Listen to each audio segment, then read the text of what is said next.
केशव ने Octopad mix किया है।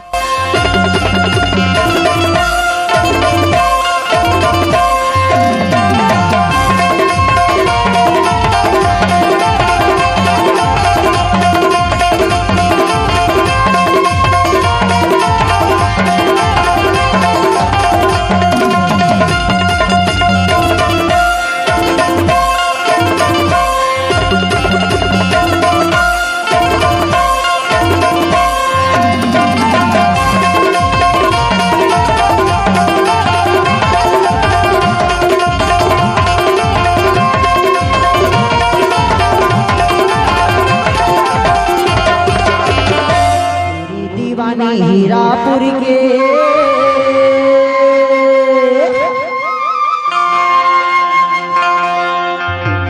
ये मौला घर बाबा के दुर्या मरे थे दादा दह के मारे मौला।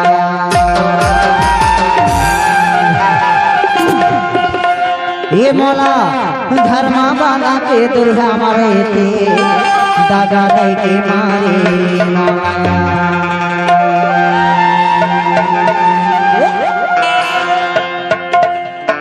नहीं जाने रे हो मैंने ठुर दिल के तोला माया रो दागा दे के मारे मौला।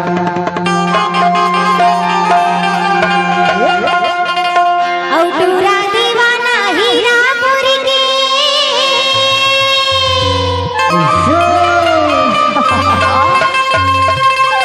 औटूरा दीवाना हीरापुर के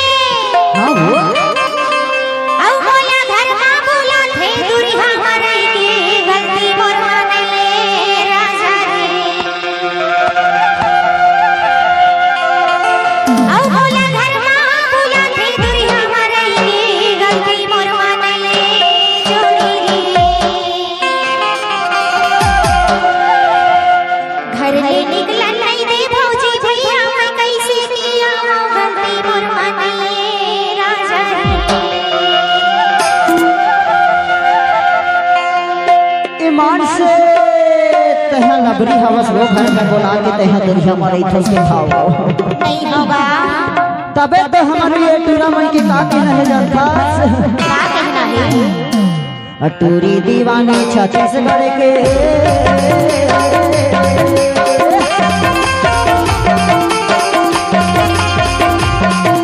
टूरी दीवानी जबलपुर के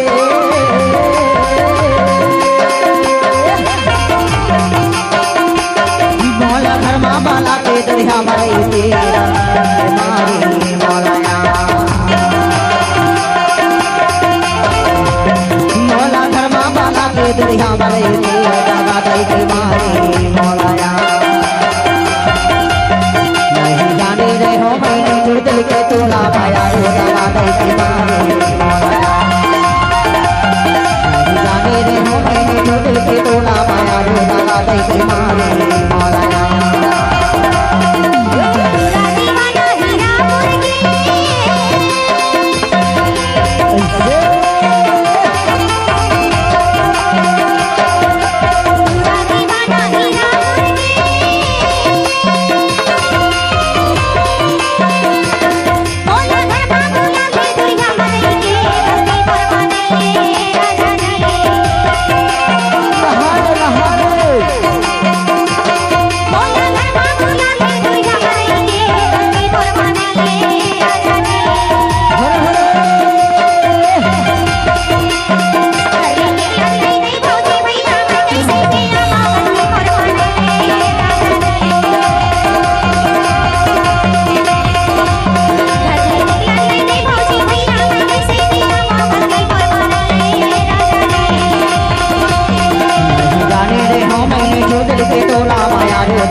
केशव केवट ब्लॉग चैनल को सब्सक्राइब लाइक शेयर जरूर करें। धन्यवाद।